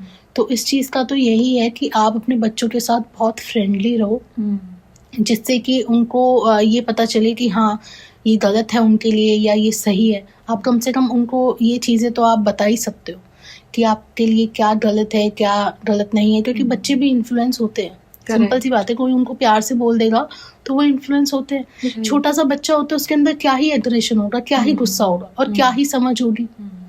जो छोटे बच्चे होते हैं, जो 10 साल के, 12 साल के, जो आप केसेस देखते हो, जो रेप के केसेस देखते हो या कोई वैसे केसेस देखते हो, रेप के केसेस कैसे होते हैं? मान लो सपोज करो किसी की कोई दुश्मनी है किसी फैमिली से, अब वो बड़े लोगों पर तो क्या ही निकालेगा, कई बार उनके बच्चों पे निकाल देता है। जैसा भी सीन होता है, कहीं ना कहीं ये चीज़ें भी होती है। और रेप के केसेस ऐसे भी होते हैं कि भाई अगर आपने अपने बच्चों को सतर्क कर रखा है सारी चीज़ों को लेके, उनको बता रखा है कि मतलब कैसा सिनेरियो चल रहा है, उसको कैसे अपने आप को प्रोटेक्ट करना होगा, तो बच्चे समझदार बनेंगे बचपन से ही। बट उन्हें पता ही कुछ नहीं है। उन्हें बाद में जाके कहीं ना कहीं से पता चल रहा है 18 साल के बाद, तो फिर ऐसे केस में बच्चे कैसे ही अपने आप को प्रोटेक्ट कर पाएंगे? करेक्ट। तो मतलब इसका मेजर जो अवेयरनेस है वो ये कि पेरेंट्स अपने बच्चों से बात करें और जितना फ्रेंडली रह सकते हैं उतना रहें। और ऐसा हुआ भी है। आप देखो कि अगर सपोज करो आप अपने बच्चों पर डर बना के रखोगे, जो कि हमारे टाइम में भी था, अगर पेरेंट्स डर बना के रखते हैं कि नहीं उधर नहीं जाना, इधर नहीं जाना, ये नहीं करना, वो नहीं करना, तो बच्चे क्या है कि करते तो हैं, गलत कर तो देते हैं, पर वो बताते नहीं है घर पे, क्योंकि क्यों? डांट पड़ जाएगी। इस डर की वजह से वो कुछ बताते नहीं है। बट अगर वहीं आप अपने बच्चों के साथ फ्रेंडली रहोगे, उन्हें सारी चीज़ें उनसे शेयर करोगे, उनसे पूछोगे भाई उनका दिन कैसा रहा, कैसा नहीं रहा, तो कहीं ना कहीं वो चीज़ें बताएंगे आपको और आपसे कुछ भी नहीं छुपाएंगे। और जब छुपाएंगे ही नहीं तो फिर गलत होने का कोई चांस है ही नहीं। Correct, very true. अब आप मुझे एक बात बताओ, अगर कोई बंदा सतर्क है, मान लो अब मुझे पता है कि ये चीज़ गलत है, तो वो उसमें जाएगा ही नहीं, ना उसमें फंसेगा। बट जिसको पता ही नहीं है, जो बच्चे इनोसेंट है, उनको इस चीज़ का A to Z कुछ किसी भी पे पता भी नहीं है, भरोसा कर लेते हैं ना, तो किसी वो स्ट्रेंजर पे, मतलब बहुत जल्दी इन्फ्लुएंस हो जाते हैं या किसी की बातों में आ जाते हैं। Very true. और बच्चों का मन चंचल होता है, तो ऑफ कोर्स कोई प्यार से बात कर ले तो चलाए जाते हैं उनके साथ, ऐसा होता है। अच्छा, ये जो इतने क्राइम्स जो बढ़ रहे हैं, हम लोग इतने सारे क्राइम्स की अब तक बात कर चुके हैं, करने को तो बहुत सारी चीज़ें हैं, बहुत डिस्कशंस हैं, बट अगले पॉडकास्ट के लिए भी हमें कुछ छोड़ना है। तो ये जो इतने क्राइम्स बढ़ रहे हैं, इसका आपको लगता है कि कहीं ना कहीं बहुत बड़ा हाथ इसमें मूवीज़ का भी है, एक मूवी कल्चर का, वेब सीरीज कल्चर का, जो क्या ये इन्फ्लुएंस कर रहा है क्राइम्स को बढ़ाने के लिए? देखो मतलब 50-50 मैं कह रही हूँ कि जैसे मान लो जो पढ़े लिखे हैं, जैसे आप, मैं, हम सब हैं, हमें पता है कि मूवीज ही होती हैं, एक ड्रामा ही होता है जो कि दिखाया जाता है। But most of the time क्या होता है कि लोग ऐसे होते हैं जो इन्फ्लुएंस हो जाते हैं। जैसे जो टीनेजर जो जनरेशन होती है, 18 to 22 जो जनरेशन होती है, वो इन्फ्लुएंस हो जाती है कहीं ना कहीं। तो इस चीज़ों में क्या है, जैसे अभी जो मूवीज़ वगैरह आती हैं उनमें भी देखो, वो तो अपने TRP के लिए कुछ भी करेंगे, मूवीज़ होती ही मूवीज़ है। तो पर ये होता है ना कि हमें उनसे इन्फ्लुएंस नहीं होना चाहिए, और जो कि ये चीज़ें हो रही हैं बहुत ज़्यादा, तो कई बार जो बड़े बड़े क्राइम्स हो रहे हैं वो इन्फ्लुएंस होके भी होते हैं, जो बड़े लेवल पे चले जाते हैं। सो नेहा, तो आपकी जर्नी के बारे में बात करते हैं कि किस तरीके से आपने इस प्रोफेशन को स्टार्ट किया, और सबसे बड़ी चीज़ कि क्या इंस्पिरेशन थी एक लिटिगेशन में जाने के पीछे? जो जर्नी है वो बहुत ही ज़्यादा डिफ़िकल्ट रही है, और हमेशा मुझे याद रहेगी, क्योंकि इसमें बहुत सारा ऐसा स्ट्रगल हुआ जो सिर्फ मैं जानती हूँ, फैमिली भी नहीं जानती, क्योंकि फैमिली की तरफ से कोई सपोर्ट नहीं था, कोई भी ऐसा मेरा बैकग्राउंड नहीं था जिसमें पुलिस या वकील हो।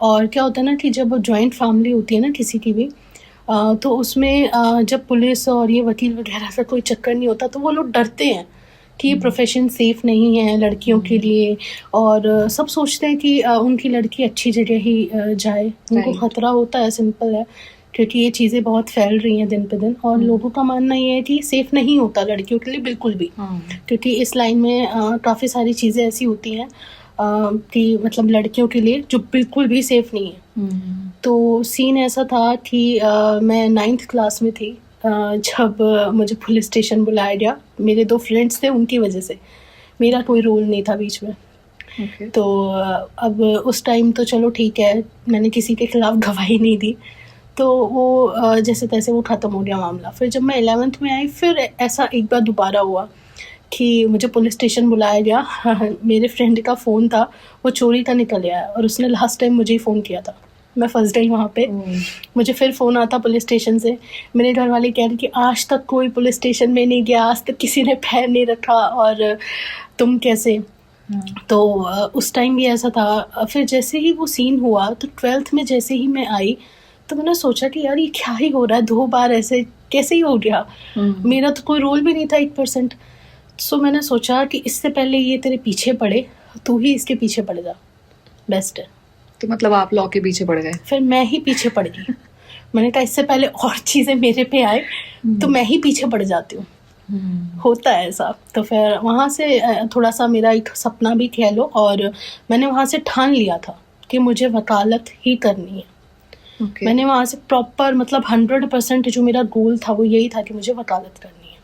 किसी को नहीं पता था, फैमिली में किसी को नहीं पता था, क्योंकि मेरी बहुत अच्छी फैमिली है, बहुत बड़ी फैमिली है, जिसमें CA भी हैं, बिजनेसमैन भी हैं, मार्केटिंग मैनेजर भी हैं, और मतलब ऐसे भी हैं जिनकी खुद की फैक्ट्री है। बहुत अच्छा फैमिली बैकग्राउंड है। बट ये नहीं था पुलिस वाला और वकील वाला कहीं पे भी, दूर दूर तक। तो फिर मैंने वहाँ पर डिसाइड किया कि नहीं, मुझे इसी लाइन में आना है, मुझे फर्स्ट जनरेशन लॉयर बनना है अपनी फैमिली में, क्योंकि मेरी खुद की फैमिली 20-25 लोगों की है। तो मेरे को था उसी टाइम से, और कहीं ना कहीं मोटिवेशन मिलता रहा इन सब चीज़ों से। 2 बार थाने जाके बहुत एक नेक्स्ट लेवल मोटिवेशन मिला, क्योंकि एक बार जब कोई इंसान पैर रख देता है ना तो उसका डर खत्म हो जाता है। राइट। जब मैंने 9th क्लास में पहली बार पैर रखा तो पेरेंट्स डर रहे थे। मैं सोची यार ये डर क्यों रहे हैं, पुलिस वाले ही तो हैं, ठीक है थाने ही तो जा रहे, क्या ही चक्कर है। समझ नहीं आता था कि वो लोग क्यों ही, क्योंकि उस टाइम पे समझ ही नहीं थी कि यार पुलिस क्या, ये क्या, क्यों ही डर रहे हैं, है ना, ऐसा सीन था। पर उस टाइम खौफ भी ज़्यादा था, पुलिस वालों का खौफ भी ज़्यादा था उस टाइम। मैं बिल्कुल चिल थी। तो मैंने जब पहली बार पैर रखा मेरा तभी क्लियर हो गया था, और मुझे कोई डर नहीं था, तभी मेरा ये लगा लो डर खुल गया था। उसके बाद चाहे 1 बार हो 10 बार हो, आज यहाँ हो, फ़र्क ही नहीं पड़ता उस चीज़ से। तो जर्नी में बहुत सारे अप एंड डाउन आए, बहुत सारे। मतलब स्टार्टिंग में फाइनेंशियली भी सपोर्ट नहीं था, और क्योंकि नहीं होता, मतलब ज़्यादातर जैसे हम जहाँ से आते हैं ऐसा होता है कि 24 में 23 में शादी कर दो, मतलब ग्रेजुएशन के बाद, और हो भी जाती है लड़कियों की। ओके। अब मैंने लाइन ही ऐसी चुनी थी जिसमें मुझे जाना ही जाना था, ज़िद थी मेरी बहुत। तो फिर उसमें सीन क्या हुआ कि मैंने खुद ही सोचा कि मैंने कहा मैं सब कुछ कर सकती हूँ और मुझे नहीं चाहिए कोई सपोर्ट, मैं खुद ही करूँगी, और मैं जैसा भी करूँगी उसके ज़िम्मेदार मैं ही होंगी, अच्छा हो बुरा। मैंने ये चीज़ सोच ली थी। देन उसके बाद 12th करने के बाद बहुत सारे बिजनेस वगैरह चेंज करे। फर्स्ट जो थी मेरी वो नेटवर्क मार्केटिंग कंपनी थी। उस टाइम नेटवर्क मार्केटिंग ऐसी थी कि कोई भी कर रहा है। तो उस टाइम में ना उसके बारे में बहुत सारी चीज़ें ऐसी फैलती थी कि क्या ही है ये, क्या ही होगा इसमें, ये तुझे सूट भी नहीं कर रही तो इतनी अच्छी फैमिली से। क्योंकि उसमें क्या होता था ना कि इधर उधर जाना होता था, क्लाइंट्स बनाने होते थे, टीम बनानी होती थी, ऐसा सब सिस्टम था। ओके। तो उस चीज़ को ना बहुत ही एक वैसे लिया जाता था कि यार क्या ही है ये, टीम बनानी, बंदे जोड़ने कहा जाता था। हाँ। नहीं, आप लोग तो जैसे चेन सिस्टम कह रहे हो, हम लोग तो चलो ठीक है पढ़े लिखे हैं तो हम चेन सिस्टम कह रहे हैं, पर बाकी लोग जो भी थे ना, जो जानते नहीं थे, वो कहते थे बंदे जोड़ने का काम है, ऐसे बोलते थे। वो होता है ना, लोगों की सोच ऐसी हो जाती है। अब जिसके साथ नुकसान हुआ होता है तो वो तो ऐसा ही बोलता है कि बंदे जोड़ने का काम है और तुम्हारा बेवकूफ़ बनाने का काम होता है। उस टाइम मेरे कज़न ब्रदर भी था, उसने भी ये चीज़ें बोली कि तू ये ना यही करती रह जाएगी, तो यही सब करती रह जाएगी और कुछ नहीं होने वाला। सच में उसने मुझे बहुत मोटिवेशन दी। वही बंदा ऐसा था जो हमेशा ऐसा नेगेटिव बोल देता था कि उसने मुझे बहुत ज़्यादा मोटिवेशन दी, और कहीं ना कहीं उसकी वजह से ही, और मैंने हार नहीं मानी। पर वहाँ पे भी जब मैं उस नेटवर्क मार्केटिंग में थी, मैं वहाँ से टूर भी गई, काफ़ी सारे मैंने टूर एंजॉय करे वहाँ से। मैंने बहुत कुछ ऐसा सीखा वहाँ से, जैसे बोलना, चलना, बात करनी, क्लाइंट डीलिंग, जो कि सबसे मेन है।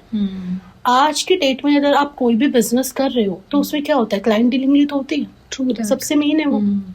और रही बात बोलने की, काफ़ी लोग ऐसे होते हैं जो बहुत अच्छे लेवल पे होते हैं, बट वो ना एक कैमरा शाय भी होता है, प्लस है ना किसी के आगे बोलने से भी थोड़ा सा डरते हैं, और उनको सोचना पड़ता है बहुत ज़्यादा कि क्या ही बोले। और आज की दुनिया में अगर आप बोल रहे हो तो आप सही हो, वरना तो हर कोई आपको दबा सकता है। करेक्ट। अगर आप अपनी बात ही नहीं रख सकते तो फिर कोई भी आपको दबा देगा। ट्रू। तो उस टाइम भी सबको ऐसा लगता था कि ये ऐसी टाइम पास कर रही है, सबको लगता था, फैमिली फ्रेंड्स जो भी है, सबको ऐसा लगता था कि टाइम पास ही कर रही है। बट जो सीखने वाला होता है ना, वो कहीं ना कहीं से कुछ चीज़ें सीख ही लेता है। राइट। कहीं ना कहीं से वो जो उसे कैच करनी होती है, जो भी सीखना होता है वो सीख ही लेता है। ये लोगों को ऐसा लगता है कि नहीं ये टाइम पास कर रहा है, ये लाइन है, बस वो हाथ पैर मार रहा और कुछ नहीं कर रहा। बट मुझे पता था मैं क्या सीख रही हूँ, और मैंने किसी को कभी बताया भी नहीं मैंने क्या सीखा, किस लाइन से मैंने क्या क्या किया, क्या नहीं किया। मैं किसी को बताना ज़रूरी नहीं समझती। मुझे पता है मैंने क्या सीखा और मुझे कहाँ काम आने वाला है वो भी मुझे पता है। तो फ़र्क ही नहीं पड़ा, जो कि एक ज़रिया था मेरा, वकालत तक आने का ज़रिया था। उसके बाद लॉकडाउन वगैरह आ गया था, उसके बाद मैंने टीचिंग वगैरह स्टार्ट करी, स्कूल में मैंने पढ़ाया, फिर मैंने होम ट्यूशन्स वगैरह, मतलब बहुत सारी चीज़ें करी। उस दौरान ये समझ आया कि छोटे से छोटे बच्चे को भी हैंडल कैसे किया जाता है, बड़ों को तो छोड़ो, ज़िद्दी बच्चों को भी कैसे हैंडल किया जाता है। तो बहुत सारी चीज़ें वहाँ से भी सीखी मैंने। एक होता है ना कि आपकी एक पर्सनालिटी ऐसी होती है कि आप कितने लोगों को कैसे समझा पा रहे हो, कितने लोगों से आप डील कर पा रहे हो। राइट। वहाँ से भी मैंने बहुत सारी चीज़ें सीखी, बहुत लोगों से कनेक्ट बना, मतलब एक मेरा बेस बनता चला गया। जो एक होता है ना लोगों के पास कि क्लाइंट बेस नहीं होता बिल्कुल भी, मेरा शुरू से वो बनता चला गया। उसके बाद देन इंटरनेशनल कंपनी थी एक, मैं उसमें ज्वाइन हुई। उसमें जैसे ही ज्वाइन हुई तो वहाँ पे भी मेरा बहुत अच्छा काम चला, टचवुड। वहाँ पे मेरे फॉरेन के क्लाइंट्स वगैरह भी बने, सारी चीज़ें थी, तो वहाँ पे भी सब कुछ अच्छा ही था। वहाँ से भी मेरा एक फाइनेंशियल बेस बन गया था, जो कि मुझे चाहिए था वकालत के लिए स्पेशली, मतलब इसीलिए ही मैं ये सारी चीज़ें कर रही थी। तो वहाँ से जैसे ही वो फाइनेंशियल बेस बना मेरा, तो मैंने अपनी वकालत स्टार्ट कर दी। फिर जैसे ही स्टार्ट करी तो एक डिप्रेशन सा रहा कि डिप्रेशन जोन आया, 2 बार आया। एक बार तो तब आया जब स्टार्ट करी, सोचा कि स्टार्ट तो कर ली, एडमिशन तो ले लिया, बट अब क्या, कोई बताने वाला नहीं था दूर दूर तक। किसी से पूछो तो सब ये कहते थे नहीं नहीं कोई और प्रोफेशन देख लो। हालांकि वकील भी, कुछ ऐसे कॉन्टेक्ट में वकील भी थे जो दूर दूर के रिलेशन में थे, या फिर कोई फ्रेंड्स में मान लो, फ्रेंड्स या फिर रिलेशन में, तो वो भी ये कहते थे कि ये लाइन नहीं, कोई और लाइन देखो। मतलब एक अगर वकील है तो वो क्यों ही चाहेगा कोई और वकील बने। करेक्ट। और किसी को फैमिली में से पता ही नहीं था इस लाइन के बारे में कि वो गाइड करते, वो तो बल्कि और नेगेटिव कर देते। तो डिप्रेशन जोन आया, बट ठीक है, स्टिल कहीं कभी ना कभी आपको एक आधा इंसान को ऐसा मिल जाता है। तो ठीक है, किसी रेफरेंस के थ्रू मैं कहीं पे ज्वाइन हुई, और वहाँ पे ज्वाइन हुई तो मेरा सबसे बैड एक्सपीरियंस लाइफ का सबसे पहले वहीं रहा। वो क्या था सीन कि इंटर्न्स को ना ऐसे दौड़ाते हैं, उनको पैसे वैसे नहीं मिलते। जो भी इंटर्नशिप करते हैं उनको पैसे वैसे नहीं मिलते। वो कहते हैं कि बस तुम सीखो। इंसान सीख भी रहा है, पैसे नहीं भी मिल रहे तो भी कोई बात नहीं, बट उस टाइम क्या होता है ना कि उसको ऐसे दौड़ाया जाता है इधर से उधर, मतलब उसे ये नहीं पता होता कि अगले मिनट उसे जाना कहाँ है। ऐसा होता है।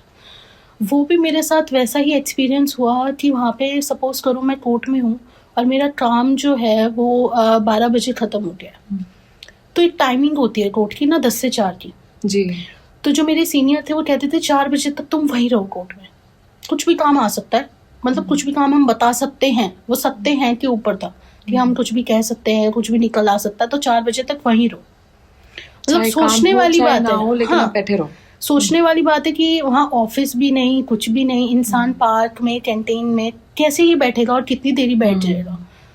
तो ये चीज़ें होती हैं। अब वो अपने काम के ऊपर की कभी भी उनका कोई भी काम निकल आ सकता है। तो मतलब एक मैं कह रही हूँ कि इस चीज़ के लिए कोई और बंदा हायर करो।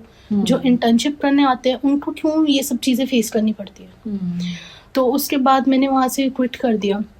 उसके बाद मेरा एक फ्रेंड था जो जिसके रेफरेंस के थ्रू मैं फिर कहीं और लगी प्रैक्टिस पे। तो वो सीनियर बहुत अच्छे थे, मतलब उनमें और उनमें तो ज़मीन आसमान का फ़र्क था। मतलब जो एक मेरी सोच थी वो बदल गई कि नहीं, कुछ जो है वो बहुत अच्छे भी होते हैं। स्टिल वहाँ पे जहाँ मैं लगी वहाँ पे मुझे एक फैमिली वाला वो मिला। मतलब मुझे लग ही नहीं रहा था कि मैं सीख रही हूँ या मैं कोर्ट में हूँ। मतलब उनका चैम्बर भी था, कोर्ट में ही था, और वहाँ पे एक ऐसा बिहेवियर था जैसे अपना फैमिली में होता है। कोई ऐसा किसी को प्रेशराइज नहीं, टॉर्चर नहीं, मतलब ये चीज़ें नहीं थी। इंसान को इंसान समझते थे। तो फिर वहाँ से अच्छा रहा, मेरा खूब अच्छा एक्सपीरियंस रहा। उसके बाद मैंने इंडिविजुअल काम करना स्टार्ट कर दिया, क्योंकि लिटिगेशन में अगर आप जा रहे हो तो आपको इंडिविजुअल ही काम करना पड़ता है। हाँ, किसी के साथ कर सकते हो, या तो आप पार्टनरशिप में कर सकते हो, या फिर इंडिविजुअली। क्योंकि लिटिगेशन एक ऐसा है कि बहुत ही ज़्यादा मुश्किल है। क्योंकि उसमें क्या होता है, लड़कियों के लिए क्यों मुश्किल है, क्योंकि उनके पास ना बेस नहीं होता, क्लाइंट बेस। क्लाइंट बेस आपको पता ही कितनी मुश्किल से बनता है, धीरे धीरे बनता है, ऐसे एकदम से नहीं बनता। क्योंकि कोई भी अगर नया किसी भी प्रोफेशन में जाता है तो पहले तो दुनिया उसको चेक करती है कि ये है भी या नहीं। करेक्ट। तो काफ़ी लोग शुरू में चेक भी करते हैं, पूछ के चले भी जाते हैं कि चेक करने के लिए। तो यही सारी सीन होता है कि जब कोई नया बनता है, वो भी फर्स्ट जनरेशन, तो कहीं ना इंसानों को डाउट रहता है कि स्टिल कि है भी कुछ या नहीं है। पूछ के जाते हैं, कई बार चेक भी करते हैं। पर ये है कि अगर जैसे इंडिविजुअल अगर आप मेहनत कर रहे हो तो मेन इसमें क्लाइंट बेस है कि आपको क्लाइंट बेस चाहिए ही चाहिए, किसी ना किसी के थ्रू। या तो आपके पास कोई बिजनेसमैन हो, कोई CEO, बिना क्लाइंट बेस के आप लिटिगेशन में उतर ही नहीं सकते। और अगर उतर भी गए तो आपको बहुत ज़्यादा वेट करना पड़ेगा टू गेट द क्लाइंट्स। हाँ, क्योंकि क्लाइंट से ही हमारा काम चलता है, क्लाइंट के थ्रू ही क्लाइंट आते हैं। तो किसी के पास अगर क्लाइंट बेस अच्छा है तो उसके पास केसेस की कमी नहीं है। बट किसी के पास अगर क्लाइंट बेस नहीं है तो उसे बनाने के लिए ही पहले उसे 3-4 साल मेहनत करनी पड़ेगी। और क्लाइंट बेस डिपेंड करता है कि आपका बिहेवियर कैसा है, आप कैसे हो। ऐसा नहीं कि आप वकील बन गए और सबसे रूडली और एटीट्यूड में बात कर रहे हो, तो आपके पास क्लाइंट आता आता भी चला जाएगा। राइट। आपके पास पावर आ गई, बहुत अच्छी बात है, बट उसके साथ साथ आपको बिहेवियर रखना बहुत ज़रूरी है, वो मेंटेन करना पड़ता है, क्योंकि कोई भी क्लाइंट है वो आपको बिहेवियर को देख के ही आपके पास आएगा, ना कि आपकी पावर देख के। करेक्ट। क्योंकि कोई भी आता है ना, वो 10 जगह पता करके आता है। बिल्कुल सही बात तो है। वो आपके बिहेवियर की वजह से ही आपके पास टिक पाएगा, अदरवाइज कोई ऑप्शन ही नहीं है कि कोई आपके पास आए और आपके पास टिक जाए। Being a first generation lawyer, आपने बहुत सारी चीज़ें डिफरेंट फेस की होंगी, एंड अब इस टाइम पर एक ऐसा टाइम है जब लोग ना बहुत ज़्यादा इस प्रोफेशन में आने की सोचते हैं। तो अगर उनको इंटर्नशिप करनी है, ठीक है, क्या सही तरीका है ताकि वो सही जगह इंटर्नशिप कर सके, अपने प्रोफेशन को आगे तक ले जा सके? इंटर्नशिप पे मैं यही कहना चाहूँगी कि अगर आप किसी भी प्रोफेशन में हो, आप डॉक्टर प्रोफेशन में जा रहे हो या वकील में जा रहे हो, इंटर्नशिप होती है। बहुत सारे प्रोफेशन ऐसे होते हैं जिनमें इंटर्नशिप होती है। अगर आप इंटर्नशिप कर रहे हो तो आप ये देखो कि आप कहीं पे भी अगर ज्वाइन कर रहे हो तो आप ये देखो वहाँ का जो इन्वायरमेंट है वो कैसा है, आप उसमें कैसे एडजस्ट हो पाओगे, नहीं हो पाओगे। क्योंकि अगर किसी के पास कोई कांटेक्ट नहीं है, यूजुअली नहीं होते, फर्स्ट जनरेशन जो होते हैं उनके पास यूजुअली कांटेक्ट नहीं होते, क्योंकि फैमिली में भी किसी के पास नहीं होते तो उनके पास भी कैसे ही होंगे। करेक्ट। पर इसमें ये है कि अगर आपने कोई गोल सेट किया है कि आपको ये करना है, तो आप उस गोल पे अपना हार्ड वर्क करो अच्छी तरीके से, जितना आप कर सकते हो मेहनत करो। और देखो, दुनिया आएगी, नेगेटिव करने आएगी, इन्फ्लुएंस करने आएगी, यहाँ तक कि आपको इन्फ्लुएंस करेगी। अगर आप नहीं हुए तो आपके पेरेंट्स को करेगी। पर्सनल एक्सपीरियंस है कि आपके पेरेंट्स तक को भी इन्फ्लुएंस किया जाता है कि नेहा की लाइन चेंज करा दो। दूर दूर से कोई ना कोई रिलेटिव उठ के आ जाएगा या कोई फ्रेंड सर्कल में से कोई उठ के आ जाएगा, तो वहाँ पे भी इन्फ्लुएंस किया जाता है कि कोई और लाइन में डाल दो, इसमें कुछ नहीं हो रहा। वकालत एक ऐसा है कि जिसमें आपको 4-5 साल शुरू के स्ट्रगल रहता ही है, क्योंकि कोई भी बड़ा प्रोफेशन हुआ उसमें स्ट्रगल के बिना, वो कहते हैं ना कि आपको कुछ अगर मिल रहा है, कुछ पाने के लिए कुछ खोना पड़ता है। और ये बात है। तो अगर आपको आपका स्ट्रगल फेस दिख रहा है तो आप ये देखो कि ये कुछ टाइम तक का ही है और रहता है, हर प्रोफेशन में रहता है। डॉक्टर्स जो होते हैं उनको भी बहुत स्ट्रगल देखना पड़ता है, डॉक्टर और वकील को खासकर। तो मेरा मानना इसमें ये है कि अगर आप किसी ऐसे प्रोफेशन में जा रहे हो जो बिल्कुल अलग है, हटके जा रहे हो अपनी फैमिली से, तो वहाँ पे आपको नेगेटिव नहीं होना, आपको इन्फ्लुएंस नहीं होना किसी भी चीज़ से। और आपको मतलब ठीक है, स्ट्रगल टाइम आएगा और बहुत ऐसा टाइम आएगा जब आपको लगेगा कोई भी नहीं है, पर नेगेटिव, डिप्रेस्ड और इन्फ्लुएंस तो बिल्कुल भी नहीं होना, तभी आप इसमें अपना गोल अचीव कर पाओगे। और इंटर्नशिप में यूजुअली ऐसा भी होता है, बहुत लोगों के मुंह से मैंने सुना कि हमें ना ये बोला जा रहा है हम आपको काम सिखाएंगे लेकिन पे नहीं करेंगे कुछ भी। तो क्या ये इस प्रोफाइल में भी हो रहा है, इस प्रोफेशन में भी है ऐसा? इस प्रोफेशन में भी है और हर प्रोफेशन में होता है ये चीज़ें कि स्टार्टिंग में जब कोई इंटर्नशिप करता है ना, तो सब ये कहते हैं कि हम आपको ना सिखाएंगे पर पे नहीं करेंगे, क्योंकि आप अभी नए हो, फ्रेशर हो। ऐसे केस में क्या होता है कि देखो, सामने वाला कोई आपको हाथ पकड़ के नहीं सिखाएगा, कोई आपको बिठा के नहीं सिखाएगा, क्योंकि सब बिजी हैं आज के टाइम पे अपने काम में। सामने वाला सिर्फ आपसे काम करवाएगा। राइट। आपको कितना उससे सीखना है, कितना आपको कैच करना है, वो आपके ऊपर है। True that. क्योंकि इसमें ऐसा नहीं होता ना कि आप किसी को बोलो भाई मुझे सिखाओ, कोई नहीं सिखाता। इंसान 10 चीजें फालतू तब सीखता है जब वो खुद से करता है। तो जब आप एक सक्सेसफुल एडवोकेट बन गए, ठीक है, आपने अचीव कर लिया अपने ड्रीम को, तो फैमिली वालों का कैसा रिएक्शन था आपके? देखो, फैमिली वालों का क्या होता है ना कि जब हम उस टाइम में होते हैं, जब हमारा स्ट्रगल टाइम चल रहा होता है, तब कोई नहीं होता साथ में, क्योंकि पता भी नहीं है कि वो सामने वाला क्या फेस कर रहा है, क्या फेस नहीं कर रहा है। अच्छा, 2 कंडीशंस होती हैं। कुछ फैमिली वाले तो आपके पास आ जाते हैं जब आप बहुत बड़े लेवल पे पहुंच जाते हो या आप कुछ अचीव कर लेते हो, तो फैमिली वाले आपके पास आ जाते हैं। पर कुछ केसेस में ऐसा होता है कि आपसे खुंदस खाते हैं और जलने लग जाते हैं। मोस्ट ऑफ द केसेस, मतलब दोनों तरफ है ये चीज़ कि कुछ होते हैं जो आपके पास आ जाएंगे पर कुछ ऐसे भी होते हैं जो आपसे जलते हैं, खुंदस खाते हैं कि ऐसे कैसे ही कर लिया इसने, क्यों ही कर लिया इसने। पर इसमें मेरा यही कहना है कि सपोज करो अगर आप मेरे सुख और दुख में आप मेरे साथ थे और हो, तो आपका मेरे से एक्सपेक्टेशंस रखना बनता है, करेक्ट, क्योंकि आप थे मेरे साथ और आप हो। बट कोई अगर रहा ही नहीं है, किसी को पता ही नहीं है कि सामने वाला क्या फेस करके यहाँ तक आया है और उसने क्या क्या देखा है लाइफ में, कैसे अपने आप को उसने प्रोटेक्ट किया, कैसे मतलब यहाँ तक वो कैसे कैसे आया है बचता बचाता, जब आपने ये चीज़ें उसकी ना सुनी ना देखी ना कभी पूछा, फिर आप उससे एक्सपेक्टेशंस कैसे रख सकते हो कि ये अब इस मुकाम पे पहुँच गया तो ये मेरी मदद करेगा? Right, correct. ये कैसे कर सकते हो? तो अभी ऐसे लोग आते हैं जो उस टाइम पर साथ नहीं थे और अब आके हक दिखा रहे हो कि अरे मेरी तो फैमिली में से 2-3 लोग ऐसे थे जिन्होंने मुझे सपोर्ट किया फाइनेंशियली। एक लोग मतलब मेरी फैमिली में से 2 लोग ऐसे थे जिन्होंने मुझे सपोर्ट किया, मतलब फाइनेंशियली भी। एक टाइम ऐसा आया कि लास्ट ईयर की फीस थी जो मैं सोची थी कैसे ही जाएगी, मुझे ड्रॉप करना पड़ जाएगा, क्योंकि मैं उस टाइम प्रैक्टिस भी कर चुकी थी और सीख भी चुकी थी। बस वो लास्ट ईयर की फीस ऐसी थी कि वो नहीं गई तो पूरा मामला रुक जाएगा। तो उस टाइम पे तो वही है ना कि कोई ना कोई एक आधा इंसान ऐसा होता है। बस मोस्ट ऑफ द केसेस जो पूरा फैमिली जो मान लो रिलेटिव वगैरह जो भी चीज़ें होती है, कहीं ना आप ये चीज़ सोचो कि कोई आपके लिए खुश क्यों होगा। आप ये चीज़ सोचो, सब खुश होने वाले खुश भी होते हैं, खुश होने वाले होते हैं, बट सब आजकल ना ये सोचते हैं कि हमारा बच्चा उससे ऊपर जाए और ये हो वो हो, तो वो चीज़ें होती हैं क्योंकि कंपटीशन बढ़ गया। राइट, सबको ऐसा लगता है कि सामने वाले के बच्चे ने अगर ये किया है तो हमारा बच्चा उससे डबल करे ही करे। कंपटीशन बहुत ज्यादा बढ़ गया और फैमिली में ही बढ़ गया है। दूसरों को तो हम जानते ही नहीं है ना, फैमिली वाले दूसरों को जानते। फैमिली वाले आपस में ही कंपटीशन भी कर लेते हैं कई बार कि वो ये बना है तो तुम उससे डबल कुछ अच्छा बन के दिखाओ, ऐसा भी होता है।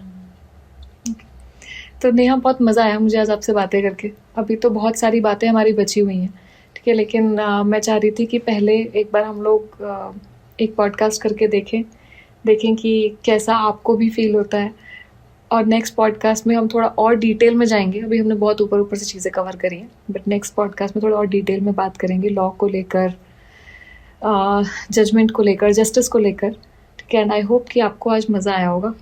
बाकी आप अपना एक्सपीरियंस ज़रूर शेयर करो कि कैसा लगा आज आपको पॉडकास्ट में। नहीं, मुझे सीरियसली बहुत अच्छा लगा है। तो मेरे को एक वो था ना कि कनेक्ट, एक बार में ऐसा फील हुआ कि नहीं, मुझे पहला जो अपना पॉडकास्ट है वो आपके साथ करना है, इसलिए मैंने आपको खुद से फ़ोन किया। और मुझे लिटरली बहुत अच्छा लगा आपसे बात करके। जब मैंने पहली बारी बात करी थी, मैंने 1 मिनट में सोच लिया था कि हाँ, पहला पॉडकास्ट मेरा आपसे ही जाएगा। तो नहीं, बहुत अच्छा एक्सपीरियंस है। बाकी अभी थोड़ा सा टाइम की वजह से बाकी अगला जो पॉडकास्ट रहेगा वो बहुत जल्दी ही रहेगा, और मैं चाह रही हूँ कि वो भी बहुत अच्छा हो। I wish. Thank you so much for being here. Thank you so much.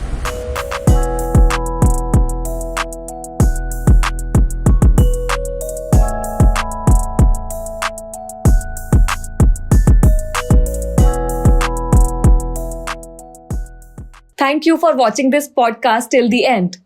अगर आप चाहते हैं हम और भी ऐसे गेस्ट्स आपके लिए लाते रहें, तो अभी हमारे चैनल पॉडकास्ट विद आशी को सब्सक्राइब कर लीजिए, और हमारा दूसरा चैनल आरुषि विद क्लिप्स को भी सब्सक्राइब कर लीजिए, जिसपे हम लोग इन पॉडकास्ट के छोटे छोटे क्लिप्स को अपलोड करते रहते हैं।